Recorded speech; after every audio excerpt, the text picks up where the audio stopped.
it is time. Welcome to our November Transit Riders Council meeting. At this moment, we do not have a quorum, so we will not be able to approve the minutes or the agenda as of this moment. Once we get a quorum, hopefully we will do those two things. But right now, we can have a discussion. Maybe we should shut that door. Yeah. I hear voices out there.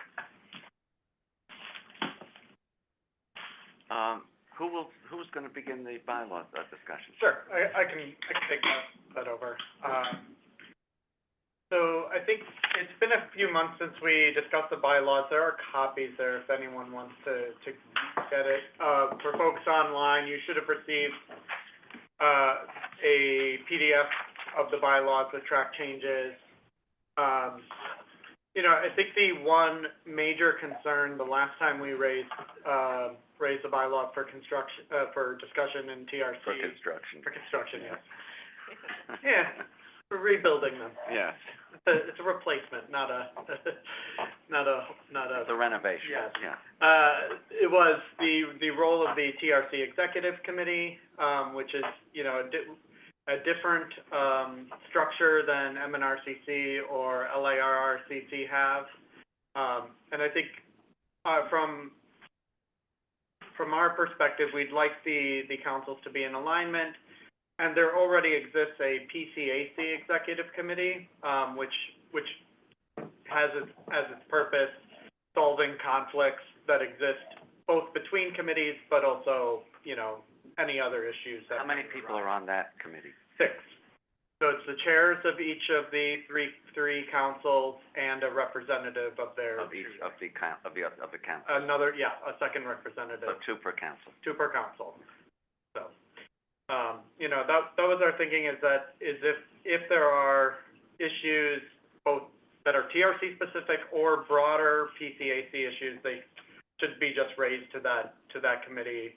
And, to the extent, if someone has an issue that they want to raise, they're welcome to join the executive committee meetings and talk about that, any issues that they might have, whether it's policy or personal, and we can kind of take them as they come. I've been here a long time, and I cannot remember anything coming to the executive committee, to be quite honest. Not even the existing executive committee, much less the PCAC executive. There was one issue at some point, but it's not frequent, that's for sure. We met twice. I'm a member. Right. 2009, we met twice. Okay. On internal disputes between members. Yeah. To address. Yes, I remember that. To address how to overcome the. Trying to put that out of my mind, I guess. The I remember that one. Yeah, but that was the TRC executive. Yeah, right. Yeah, I don't think the PCAC exec has met. No. Not that I. No. But, curious to hear if that seems like a reasonable solution to that issue, or if there, if anyone has any thoughts on that specific issue or anything else really on the bylaw changes. Stuart, you've raised some of these issues, so how do you feel about this proposed? I'm happy with this. Adequately anything.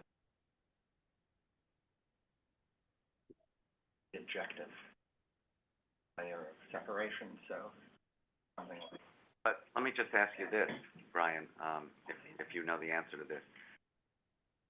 If a meeting of the PCAC Executive Committee gets scheduled for one reason or another, what happens if each council can't send 2? Only some of them can send 1 for that particular meeting. Do you then not do it until all 6 people can come, or how does that get worked out? Good question. I've been having them for quite a while, and I believe that it's, they still go on as long as the 3 chairs can attend, and then the technical structure would be that they would report back to their area representative. But I believe that Can votes be taken if only 3 people are present? I would, I believe it follows this, I don't think we've actually Yeah. spelled it out to that degree, but I would assume that it follows the same majority, representation structure as all the councils do. And there's also more flexibility with scheduling because they're not, subject to open meetings law, so typically I think the Right. scheduling is, around ensuring that as many people as possible. Question. So what is the quorum for the exec meeting? There would be three out of six. But typically, we have Yeah. 5 or 6 for Yeah. virtually all of the meetings We that we try to have. make them when everyone can attend, so they're usually at the full attendance.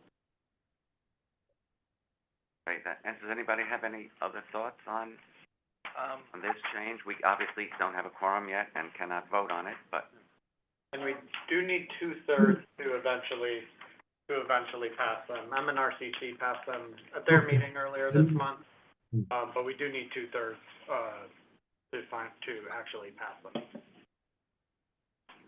2/3, okay. You need 2/3, okay. I do have a question in the bylaws, because I know we mentioned this a couple of months ago, it's almost in the middle of the year. If a person, pardon me, I'm sorry, my pen, sorry. If a person has not attended, a certain amount of meetings, what is the policy for that? Yeah, Because so, I know that, 2 other members who are not here today mentioned it, so I want to know what's that procedure gonna be. yeah, so as it lays out right in section 1 now, members who fail to follow meeting attendance requirements outlined in Article 4, Section 6, where they're discussed in more detail, may be asked to resign from NYCTRC following a 2/3 vote of the total membership of NYCTRC. If the member is not responsive to, we will then, conduct outreach to ask them to resign, via email, phone calls, and certified mail. And then we will reach out, if they're not responsive, to the elected official who nominated them, to suggest a suitable replacement for the council. So that's updated language, that we, after we had a discussion with the New York State Office of General Services, who handles all of your appointments, where they essentially outlined 3 options for us for having someone resign from the committee. Either they can do it themselves, which is by far the easiest option and the preferred route, because that will immediately remove them from the council. They'll no longer count towards, us meeting a quorum and all of that. But in the event that they aren't reachable, and we've had some instances where they've been very difficult to reach, Is there a time limit that you, not really. Not really, Not for okay. any of this, to be quite honest. We would then reach out and ask the elected official who nominated them, whether it's a new elected or not, that's sort of inconsequential, to nominate a replacement. In the case that the elected official were nominating a replacement, that person would remain on the council until the new person was confirmed, by the governor's office. And that, as you guys know, can take a year or longer. Or a century. So that's a lengthy process. The third option, real quick, Stuart, there is a for-cause process that is essentially a legal proceeding, and the Office of General Services said that they really prefer that there's no reason for us to take that route. It's a really labor-intensive, cumbersome process that they would prefer we'd rather use, never use. Question. Yeah. 2 things come to mind, but I do want to move it along. I don't want to open up a new can of. Yep. Is there anywhere in any of the other bylaws that talks about an excuse absence? Yeah, Type of absence? it's in there. If you, Where is that? it's in Article 4, Section 6. That's what, yeah, but, It says, how, I don't, yeah, it says very, I don't see it. however, if the chair finds that a specific absence or a group of absence has been beyond control of the member, and that the cause of the absence or group of absence no longer persists, he or she may excuse that absence or group of absences from Right. consideration when determining whether or not a member is So if they were ill, for so this would cover something like that, illness, right? you know, a job that prevents you from coming for a period of time, a whole host of circumstances. So if that's what people would understand this to mean, then I'm okay with that, but now we have the option of attending virtually, provided we meet other criteria, Correct. which might help someone who has mobility issues or other things like that. Do we need to add to this, that, you know, under the, whatever the circumstances are that qualify, that type of attendance qualifies? Question. If it's a virtual attendance and they they provide an address, they would count towards the quorum, so that would be logged as attending. I understand that, so I'm just saying that Yeah. we may wanna memorialize that qualifies, and that may, be another factor in whether the absence was real or not, if you Yeah, we could add a line that says virtual attendance when an alternate address is provided, or alternate location is provided, and the member counts towards a quorum, will be counted as a, right, and related to the meetings law that, subject to the conditions. sure. But just in time for me, like, when I couldn't make it the last time, and I'm sorry for being, I guess, do I now count towards a quorum? I still didn't make the quorum. Well, whatever. You counted last time, you provided your address, so you counted as. Okay, but that's what I wanted to know. It's just earlier on, it had been that there had to be 2 people at that address. Now it's, could it be made, at one point it was. But anyway, it can be, I don't know if you have to add that, but I got confused. An address that's publicly accessible, if that's Yeah. standard, That's, Yeah, or something that, that, something that makes it clear that, if you're calling in from your home, that is perfectly okay. You don't need 2 people or whatever, I don't know, just to make it even clearer, 'cause.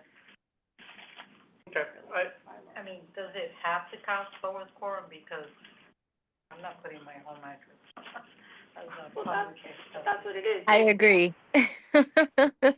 I agree, Marisol, I agree. I mean, Library or we community certainly center. prefer that you join the meeting regardless of whether you can be at a publicly accessible address or not, but technically you would not count towards a quorum from your. So does that It has to count, be a publicly so accessible. does that count towards an absence, or that's what we're trying to get at? No, you'd be present, Yeah. but not And not towards the quorum. Not towards the quorum. Since everybody, or the, or the office has their home address, wouldn't it be accessible to just from my home or home address? No, because Without giving a member, you that unless you're comfortable with members of the public coming to your home at home. No, I For a understand that, meeting. that's why I'm Susan saying, P. rather than Yeah. putting the address, just saying. No, but you said something very interesting. No way. Yeah, you would be present for the meeting, but not Not count towards not the count quorum. towards. So, that, That's not what you so said that's, initially. yeah, that distinction here would, That's why I asked that question, Right. yeah, that's why I asked that Is question. that in here? oh. But the way it's stated is absence, so an absence is when you're not present in any capacity, whether virtual or, Oh, well, Well, maybe But that it should doesn't be have to made count clear. towards quorum, which is what you said initially.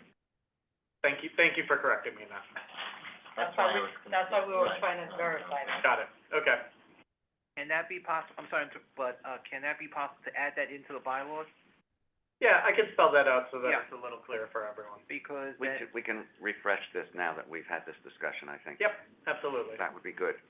and also, just to use an example, if you wanna do it at a library, say like if I could be at a library, or, I'm not gonna joke, 'cause it's serious, I could be away on vacation, and I did put an address that is not in New York, but it could be Foxwood, Connecticut, Randy's done that.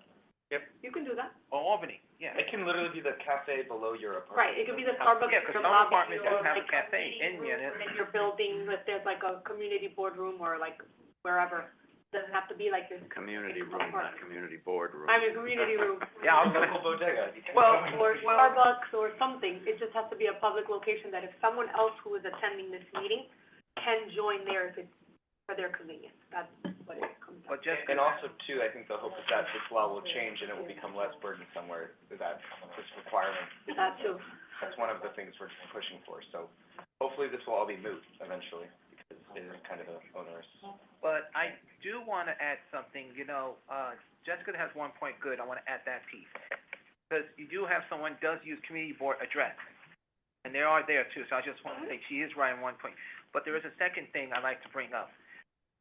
Because there is, and I did double check something on my phone, it is in the ADA, I think we just need to challenge it a little. That a person who's in a motorized wheelchair and can, could you close that?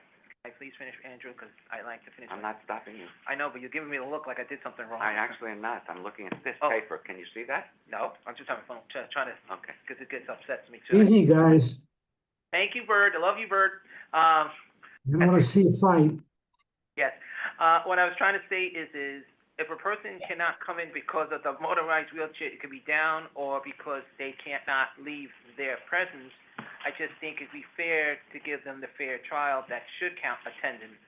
Because, unless I have permission from that lady's name, to say her name, which I'm not, because I'm gonna show respect, 'cause you know how people say, I gotta be careful. Because she cannot be here, I think she should be counted as an attendance, because if she can get here, no problem. But the second thing is, if we have bad storms coming in too, hurricanes or snow, and we're in a state of emergency, that mean the meetings will be rerouted to Zoom or in person? I would just think that any person who's a senior or disabled who cannot come out because their walker or the mobile devices cannot get them out because it's excused absence. Yeah, this is, this is something you can argue with the legislature, Chris. This is not, we're just following No, the, but all you have to do is say, because of health reasons, you don't have to get into. yeah, and even still, you can still take part in the meeting Or and to have be wheelchair present. that isn't working or anything else. Mobile Just- device. This was my question about what's an excused absence. And if there are these extenuating circumstances, you're saying that language, that vague language, covers these types of things, and the chair evaluates Yeah, that. But what Chris is talking about, I think, is also what I was asking about, which is someone had a mobility issue. They still have another way now of getting counted, participating via that other process, provided they gave you the internet. But what again, is- they would be I'm present, using that word. they would be present, but not No, I'm count not towards saying, the I don't quorum use the word or be able to vote. Exactly. They would still be counted present. Right. If you just, But if they gave you the address within the required time frame and, do that, they could participate, right? We Yep. know a storm is coming in a week. Gee, I'm not gonna take the chance to get stuck. And I offer up the address. Yep, It provides, so I think. yep, that's the option that they have. actually, that's what happened to me today, because they were forecasting rain, and I can't go out in the rain. And anyway, as Jessica knows, this morning they changed the whole weather forecast. So I said, oh, I can come in. I said, oh, I can't come in, but by the time they changed it, that's why I was late today, because, they kept on changing the weather forecast. I can't go out. We But are, I think just by my saying, I didn't have to go into details when I said I wasn't gonna be, saying I can't go out in the rain, but I can go out if it's not raining, even though my leg is still bad, That's too much detail. I don't think you need all that kind of detail. No, It's a no. medical. It's physical or mobile device, that's what But I'm I doing. don't think you How did have this to get- get But into let's just be clear, we're continuing the process we already do, which is that if whatever reason people have, we're just looking for people to participate, whether that be in person or virtually, And there's whatever another works. way to. And to be very clear, in the bylaws, this is for extreme circumstances, when we have members that are completely AWOL for years at a time. So, you know, we'd only move this forward when someone is no longer responsive in any way, shape, or form. Just ignoring me. Yeah, and which is the case we had with one of our LIRCC members who Right. we didn't hear from for essentially 2 years, who thankfully is just recently resigned. One last question, not getting granular, but, they don't use Sertoa anymore. That won't go away? Are you familiar with updating names or? I will take that and update that It for may still be sure. still name, but. Yeah, no, fair enough. I know, but we're almost done, and they're Okay. early. All right, so I can, Well, so I can ask them. yeah. Yeah, just let me ask, Brian, That's the Yep. abbreviation, As just like NYCTRC. per all this discussion we've been having, can we, while you're refreshing, can you add some of these possibilities into Yeah, that? I sure. think that would be helpful. And, Brian, just to add one thing, because since I wear other hats, and I did see this in the state committees, other state committees, they do, if a person has, you know, not, I'm just gonna say the terms they say, so please don't shoot the messenger. Medical or mobile devices, because that's how they're trying to use. If they bring in a note or something, or there is a reason, because when they register for that committee, it does say that person has a mobile device, and they say, okay, if you can't be there in person, you can count as an attendee. I'm telling you what they say in the state, so please do not shoot me on this. I'm used to this. Somebody always, Can we shoot you on something else? no, because then you have to answer to all the people outside. They do count that as attendance, but they still let them know if you're doing it home, you don't have to put the address in. There is a procedure on that, because I did check it, but I just think that it needs to, because if you're counting on Zoom and in person, they just need to know where you're doing it, and it has to be noted on the minutes part.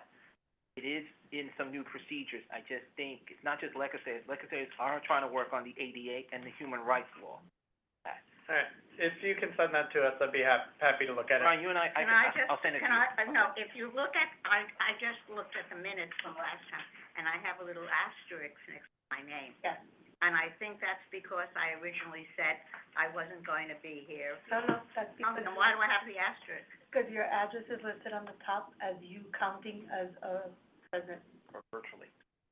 You count as being present, it doesn't say virtual, it says Why, present. well, It but corresponds with an alternate location, so we indicate who is at which alternate location when they provide a different Oh, location. but because last month, like this month, I originally said I wasn't going to be here, and then, Yes. but why the asterisk, why the other people? It's Because just, they were here in person. if you're here, No, I'm talking about the other the Can we if it's virtual, pause? they do Yes, not we have to Pause pause. on this for a moment, but thanks, let's Our get to our speakers guests. are here. I thought it was, as it's going to take place on December 8th, I thought it would be very important for everyone to hear the reasoning and the mechanics of this F&M swap. So fortunately, we have a previous PCAC person, Alan Foster, here. And who did you bring with you, Alan? Ally Bechtel, Great, Director of Rail Planning. wonderful. And they will take us through the F&M swap. So please, we're ready. have the presentation here. Oh, great. If you just take off the. Okay, sure, thanks. Yeah, thanks for the opportunity to come talk to you about the FM swap. Go to the next slide. So I'm sure you've all heard a bit about it already. We'll be swapping the routes of the F&M service. They'll be swapping tunnels between Queens and Manhattan, and the service change happens just in that black box there. Service outside. Next slide. So, what are we trying to accomplish here? Well, the current service plan creates a bunch of some issues where it really have a negative effect on reliability on FM&R service. So actually, I'll just orient everybody here on this slide first. So Queens Boulevard line is on the right, and Manhattan's on the left. In the middle are the three East River tunnels that connect the Queens Boulevard line to Manhattan. Third Street used currently by the F. In the middle is 60th Street used by the R, and at the bottom is 53rd Street currently used by the M. So the issue with the way service is structured right now is that it creates a bunch of merge points, where trains have to wait for one another perhaps in order to get to the track that they need to be on. There's a merge point between the Queensbound F and the Queensbound E, and then there's a merge point between the Queensbound M and the Queensbound R, and then in the Manhattan direction, the Manhattan-bound M and Manhattan-bound E. So, if, for example, you're on a E heading towards Jamaica, you might have to wait. Sorry, other way around. If you're on E heading towards Manhattan, you might have to wait while an M train crosses in front of you. If you're on a train heading towards Forest Hills, you might have to wait for an R train before you can merge in. And while that M train is getting delayed by the R, then there might be an E train that also gets delayed. And so it's really this M switching between the express and the local tracks that results in everything being connected to everything else. So a delay on any one of those four lines can delay the other three. And so that's our reliability or service. Next slide. So here's our solution to this. We reroute the M via 63rd Street and the F via 53rd Street. Already this is a lot simpler. It eliminates that crossover, but crossing between express and local, and it leaves just one merge point, which is between the M and the R in the one direction. And there's no merges on the express track now, and there's also the express service and the local service are completely isolated from one another. So if there is a delay caused by that merge between the M and the R, it will not affect the EF. And so we think this will really improve service by eliminating a lot of the opportunities.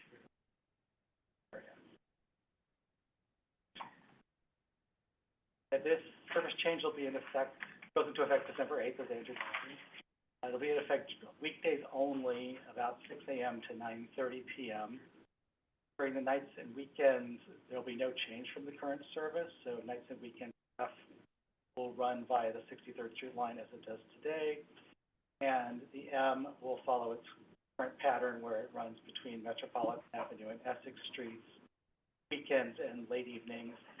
And it's a shuttle between Metropolitan Avenue and Myrtle Avenue. Before you leave this slide. Yeah.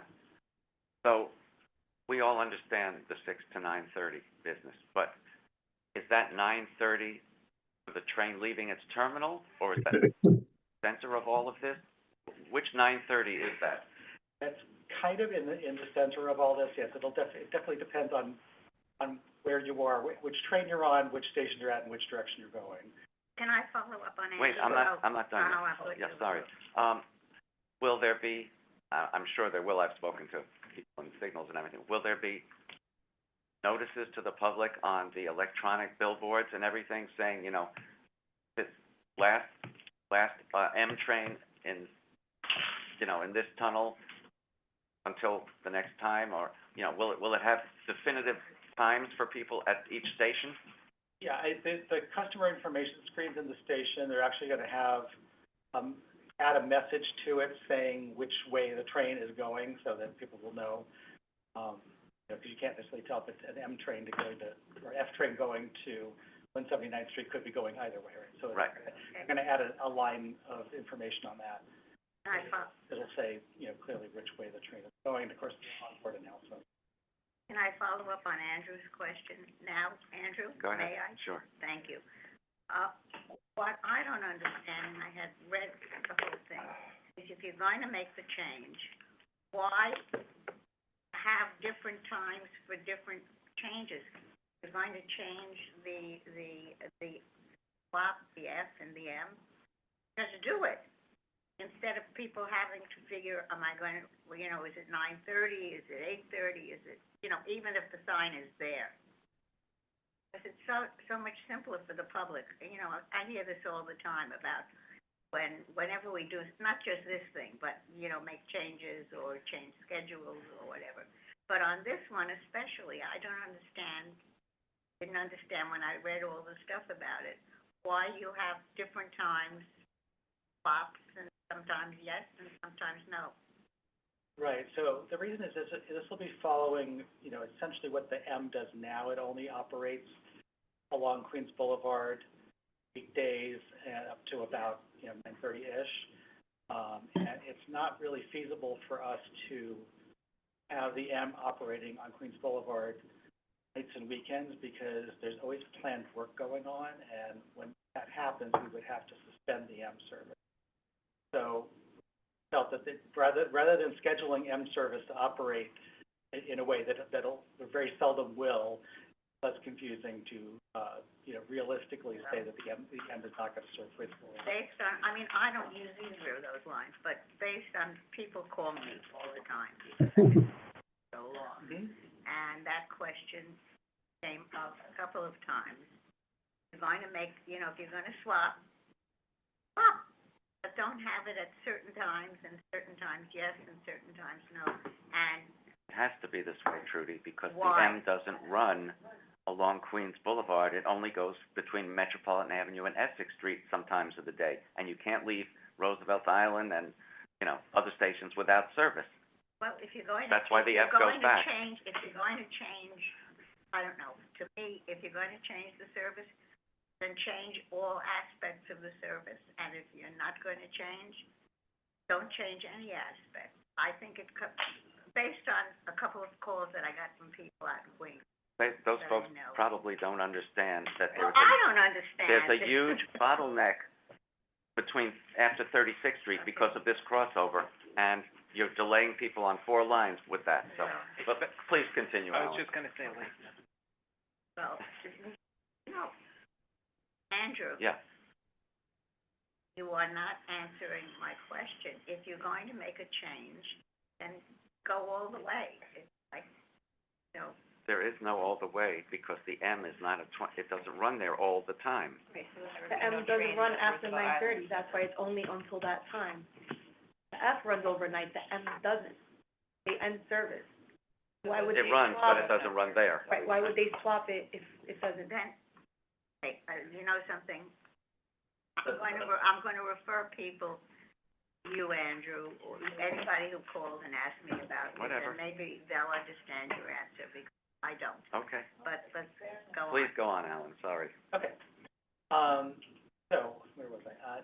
Yeah, the change is limited to just the 53rd Street and 63rd Street corridors, so, you know, between, Queens Plaza and Jamaica, there's no change. The F will be an express, the M will be a local, and there's no change to F&M service along Sixth Avenue south of Rockefeller.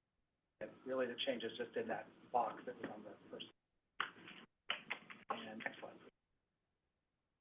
So this only directly affects service at 8 stations.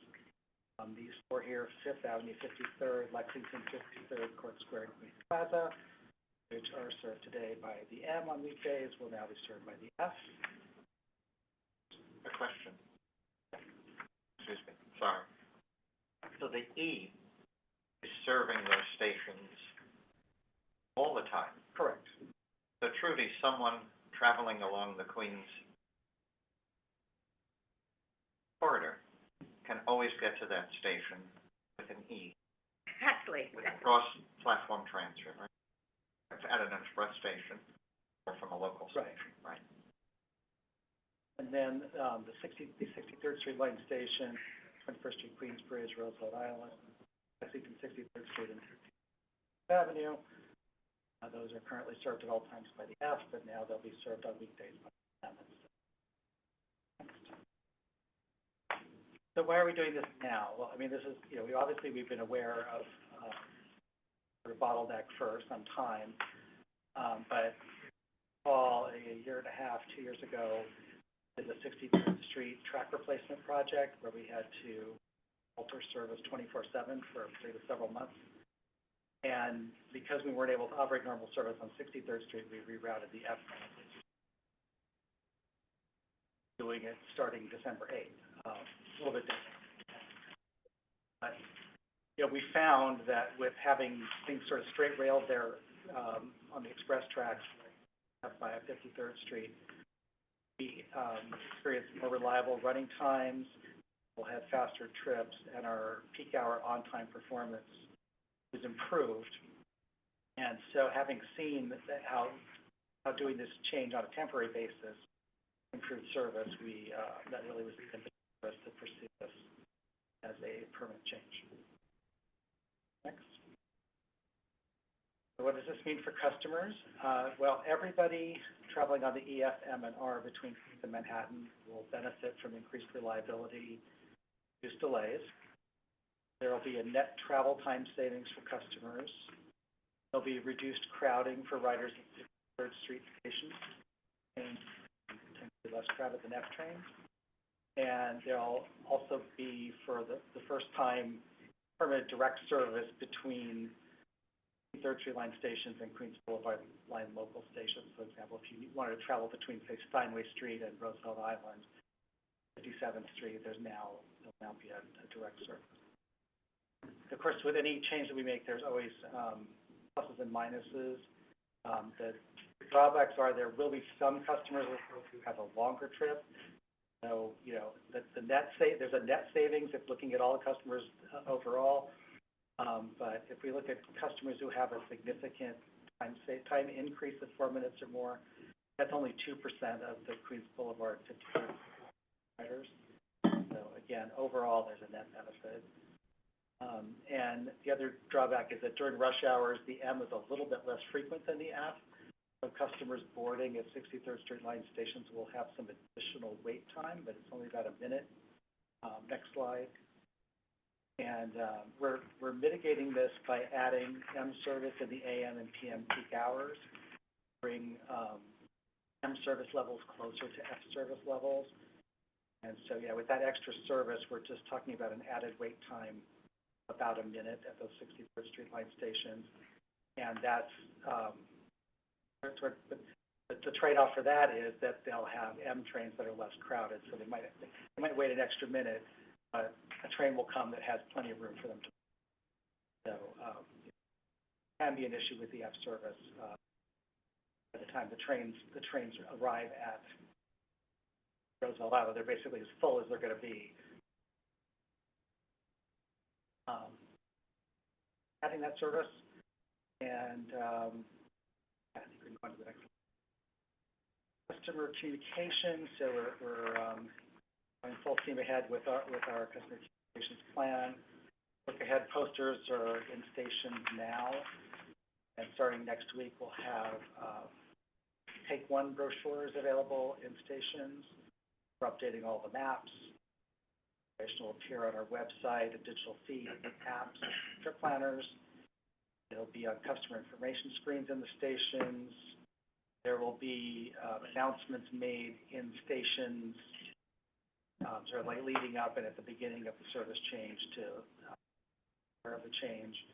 And then, you know, on a permanent basis, the automated announcements on the trains will be updated to provide the correct. That's what I was going to ask you about. The automated announcements, will those announcements know the moment the service changes and react accordingly? Yes.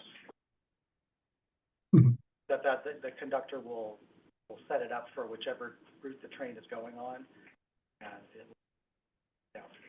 So that will rely on the conductor to push the right button. Right. If they do. Oh my God, humans will be involved. Wow. I mean, I've heard plenty of incorrect announcements, and I always report them, but we don't want this to be piled on top of that, obviously. Right.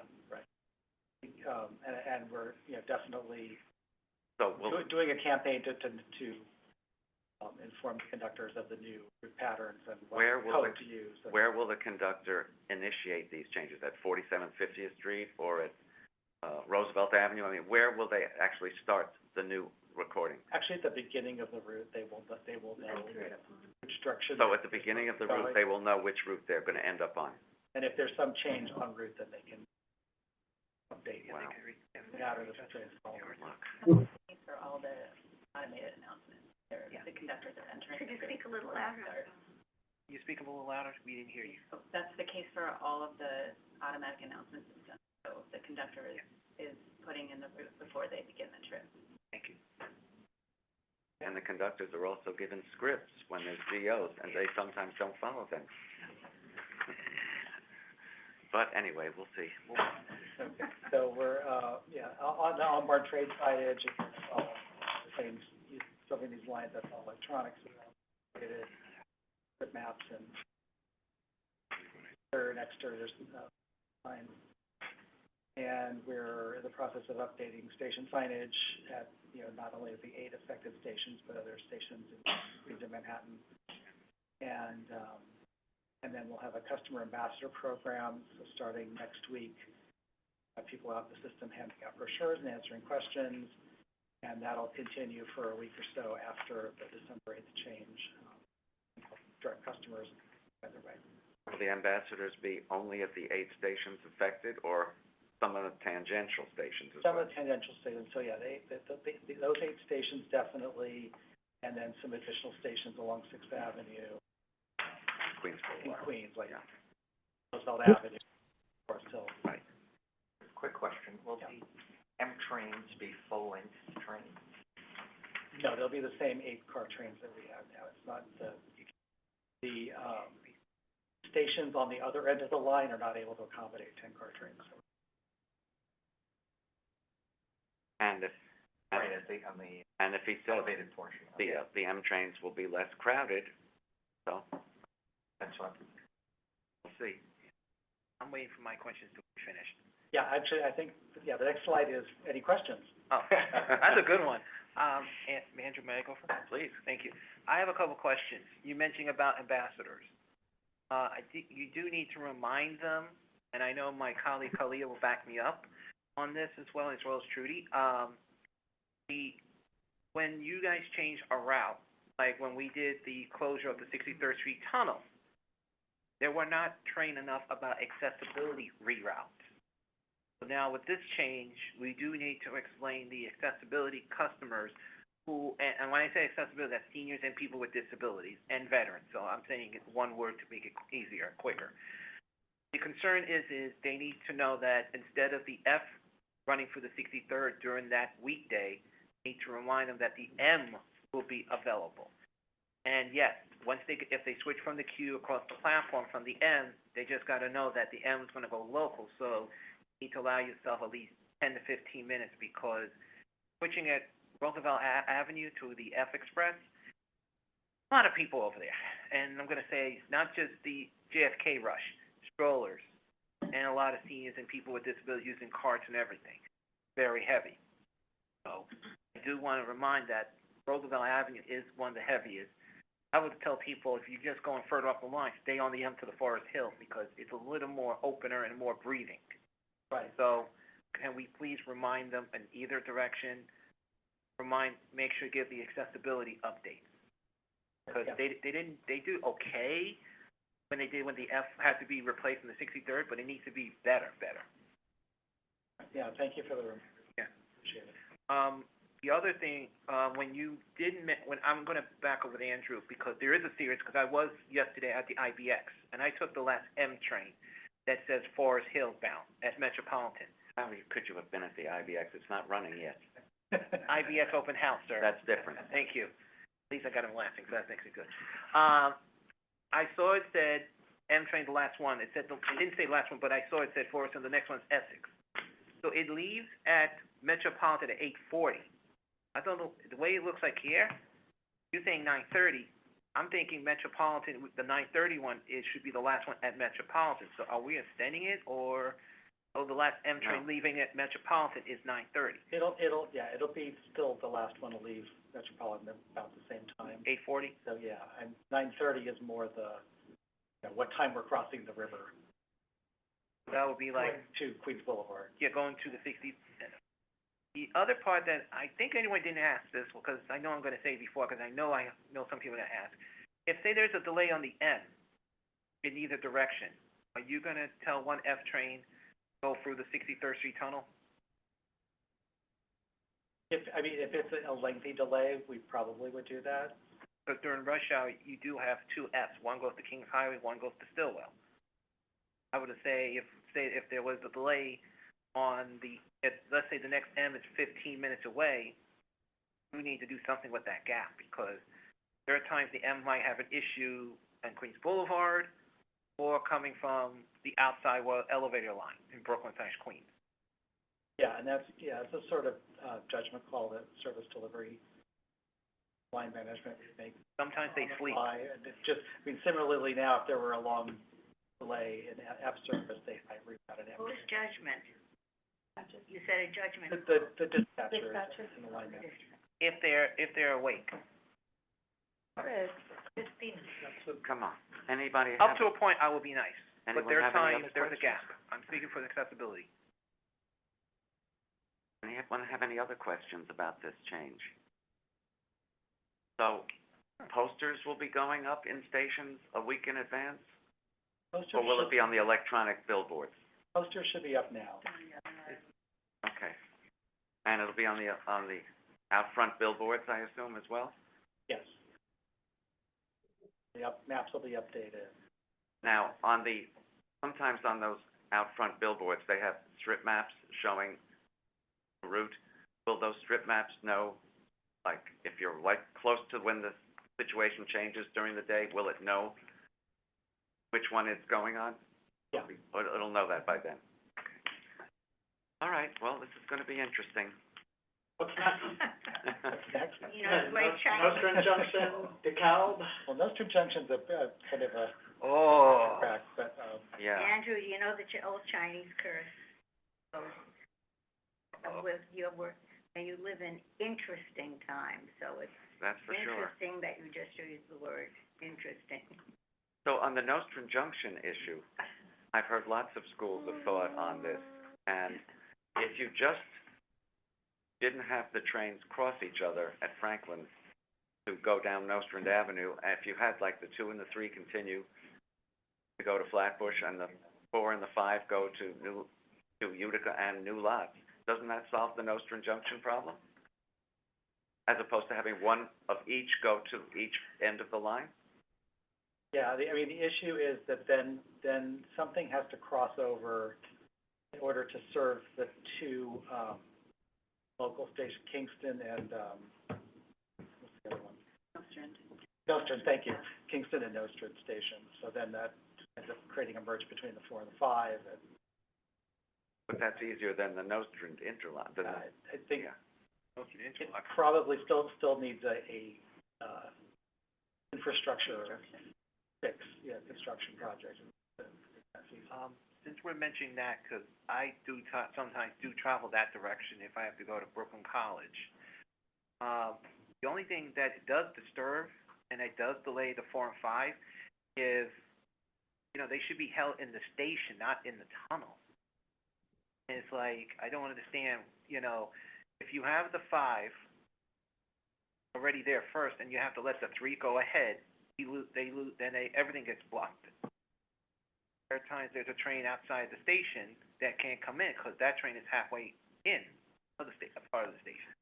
Is there a way that we can put like the homing signal, something, you can't leave until that train is out of the way? Because at least you're in the station. Because what happens, something happens that the train ahead of us, brakes got activated. They're stuck in the tunnel. They can't move. But when it comes to decal, at least you have, the queue can go under and over and go left or right, and they move. But there are times that it depends if the driver or the conductor, the driver or the tower are not pressing the buttons, because you do sometimes see them standing there for like 5 minutes. But at least, the junction area, it's very hard. It delays a lot. It's a very challenging operation. Yeah. All the trains we schedule through there every. We do have a question from, one of the people online, so, Harry, you wanna, I think that's your X, Community Board 10. well, then let him ask. Yep, sure.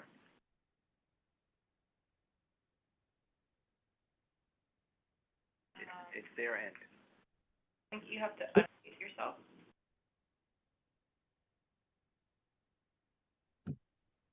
Why don't you go? Can you hear me? Yes, we can hear you now. Okay. I have a better idea regarding the FM truck swap. Okay. Doesn't matter if you swap those trains.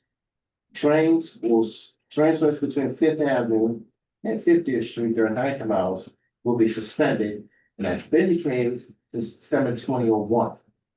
What kind of nonsense is that? All the lines, outside of the lines, should be served at all times. To help riders navigate the system better.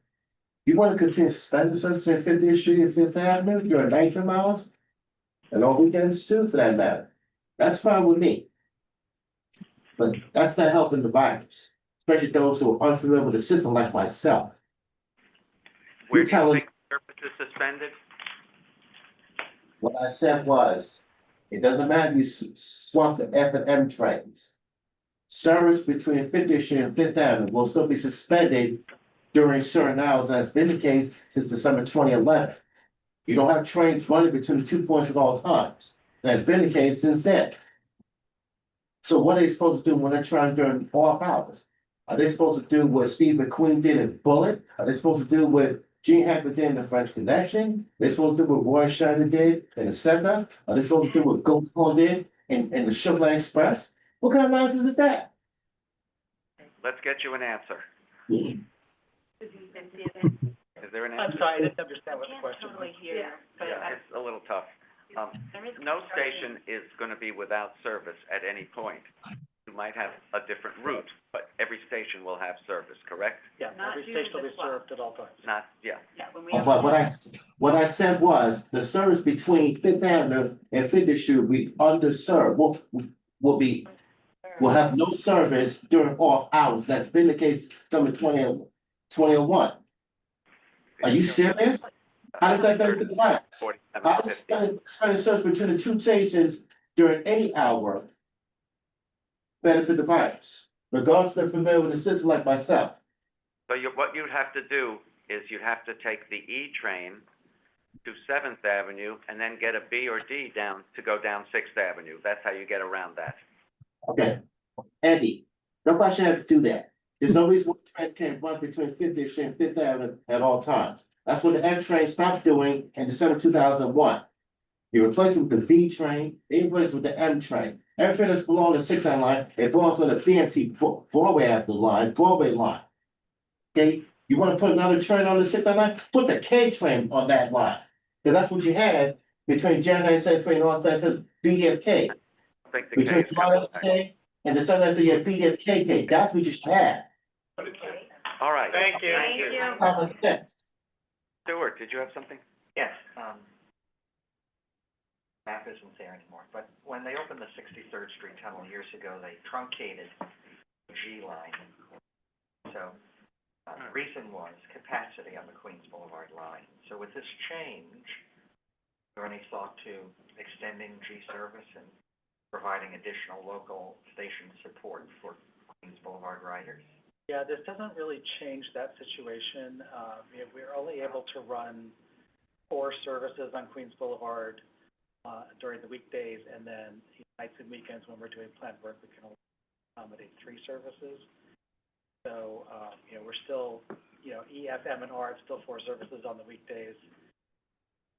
So the E, R on the weekends, so there's really, it doesn't free up any space on Queens Boulevard. When you talk about work going on the Queens Boulevard, are you referring to CBTC installation? I mean, at the moment, right, we have a lot of work going on with CBTC installation, like, pretty much every weekend, but even when that's over with, there'll be for service diversions, for maintenance, for projects. So even with CBTC, it wouldn't be an action? Right. Okay. And I mean, you'll remember, Andrew, that actually after this, or actually you probably remember as well, right after the connection opened in 2001, we did have the G scheduled to run nights and weekends. When there is, when we are running a little bit less service, but more often than not, it was suspended because there was planned work going on. So This doesn't make sense. That's what made me It's think, never gonna run. that's what made me think of it, because you had that, I guess, didn't work. Yeah, so, right, so, yeah, like really, yeah, and this doesn't really change it. Anyone else with a question? Yeah, Jack? Well, I know this was kind of brought up before, but there was buzz recently on social media and like the MTA's Halloween post, there was an orb, the K line in it. I don't know if are you aware of any discussions, the possibility of the K line coming back? Easter egg. Yeah, it was an Easter egg for the real foamers. I think for my Halloween costume next year, maybe I'll be the K train, but. The ghost of the K train. All right, Andrew, I do have last question. Since we're mentioning Ks and we're mentioning letters, Jack just reminded me. As you know that, December, the holiday train comes back. And sometimes you guys identify the holiday train as, one of the regular train letters, but it says 96th Street. Is there a way, instead of saying the regular train letters, because it throws people off, think it's the regular extra train, can we just say H stands for holiday? 96th Street, Second Avenue, and it's going the other way, it just says Second Avenue, the word, because, when you did ran it on on the one line, it did identify it as a one train, but it said this train will only stop at this, but that's the A division, but I'm talking about the B division. Can we just say H for holiday? Because it goes right into the phone, so people know it's a weird train coming through because it says 96th Street on the F. And the other way, it says Q to Second Avenue. I'm going, why? Having an H might confuse people, actually. Well, then why don't you call it the W for weird? Call it the holiday train, that's fine. But you can't fit the whole letters in. What's the abbreviation for holiday? HOL. One way of resurrecting that. Well, thank you so much for this. I think we know a little more now than we did. And, Andrew, I have a question. Andrew? Go ahead. No, it's not Bert. That's not Bert. No, it's not Bert. It's the call-in number. Can you please, share your name? Andrew?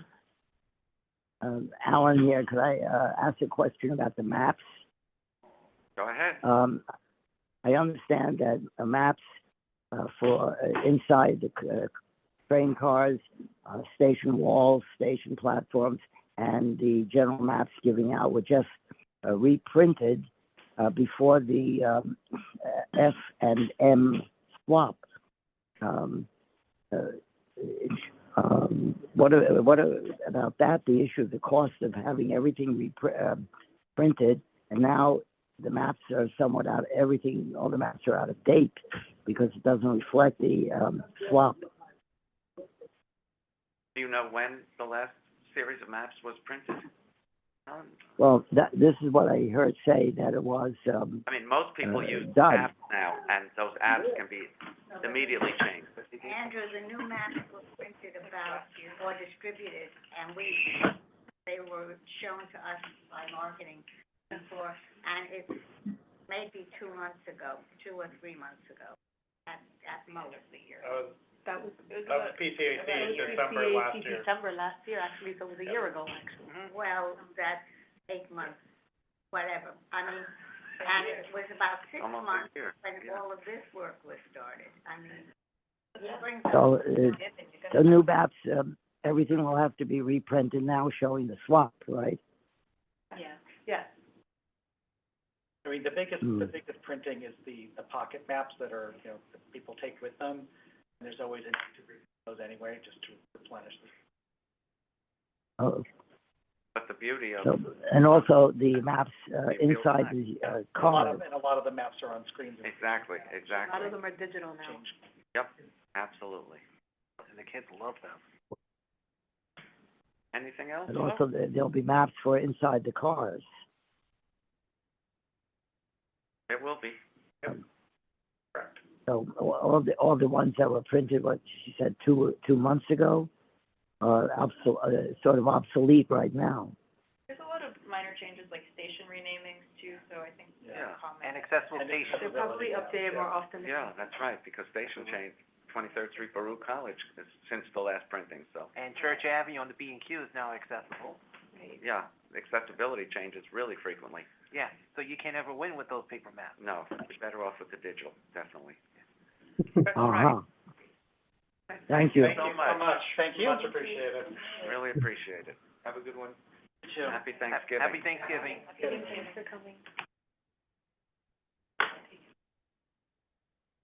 Okay, I'll go into my report. So interestingly, at yesterday's combined committee and full board MTA meeting, 95% of the testimony in the first section, bless you, was about Omni issues and how people want to see what's remaining on their card, which is coming. They want to see if they've reached their limit on their 12 rides and would the rest be free. That was issued. They're very upset that there's nothing to tap, or even when you go to the turnstile, those readers should have, remaining number of trips available and things of that nature. That was really the heart of yesterday's public testimony in the beginning section of the meeting.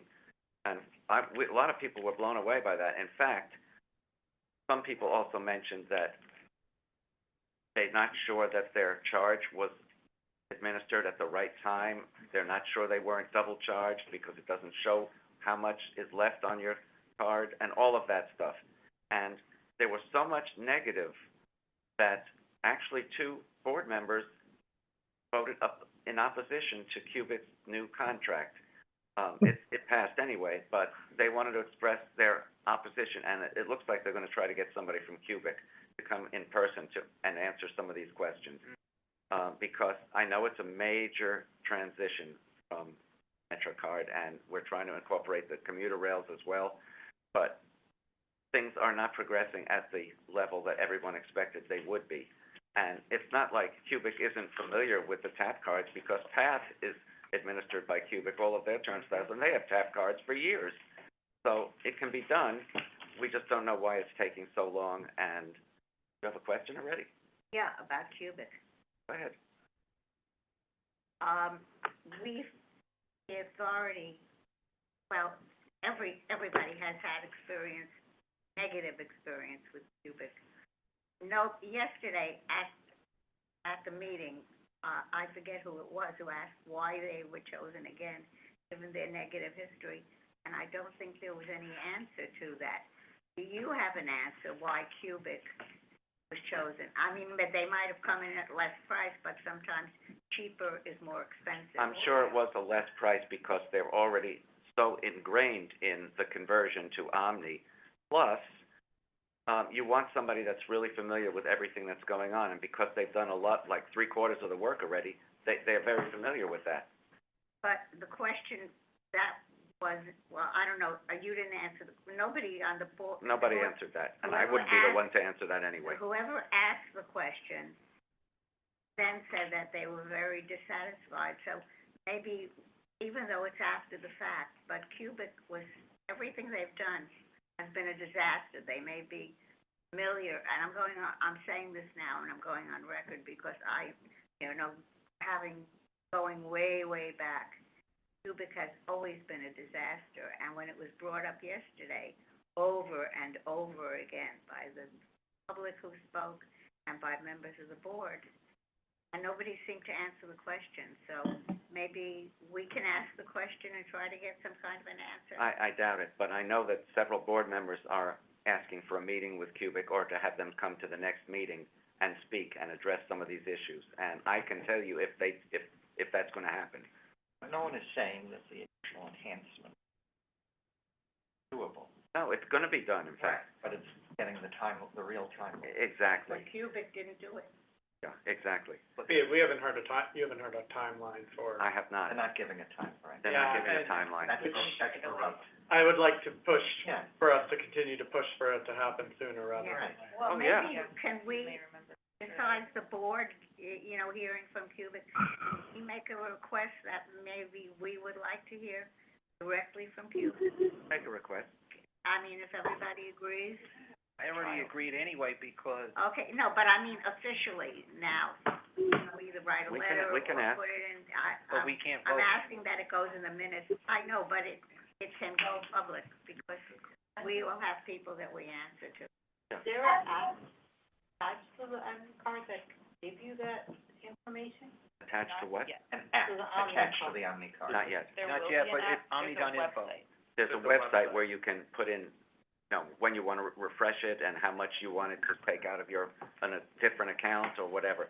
There's there's a website, but there's nothing like what you're asking about. There will An app. be in the. I mean, that seems like that's development. like the easiest marriage is to have a app attached. Yeah, it would be, Or and I'm sure it's I mean, coming. you gotta register the cards in Yeah. many cases, Yes. so why not? And we've said that we would love for that to be integrated somehow with the train time app on the Long Island Railroad and Metro North. Agreed. There's Absolutely. account system, but, we don't know when that Omni app will be developed, I don't believe. To get back to what I said, if I have to make a motion, I will make a motion that we, the TRC, or maybe the whole PCAC would like to join with us, have somebody from Cubic speak to us and explain what they've done, what is going to be done, why so many We problems. can ask, we Yeah, certainly it'd can. be a great I don't topic know for if the we need- December. I don't know if I need to make an official motion. No, we or- we can take that, We have Andy Byford for the December meeting. TRC, I meant. Oh, not TRC, oh, okay. TRC, but wouldn't it, it might be good to talk to, The railroads don't have Cubic in any meaningful way. Yes. oh, they don't? No. And neither Metro, okay. No. Then, They got carved fine, out of then the we, contract. TRC would like to come sooner rather than later. Okay, we will ask. We'll do our best. Moving Thank along, you. 2 nights ago, there was the, A question, Andrew. And The, Bay Area Rapid Transit in San Francisco got rid of Cubic and even sent people here, when you were going to adopt the Metro card by Cubic, saying bad, Cubic bad. But I want to point out, you cannot, with the new Omni card, you cannot go to a station attendant and say, I have a transfer on this. How many minutes left do I have before the transfer expires? With the Metro card, one was able to do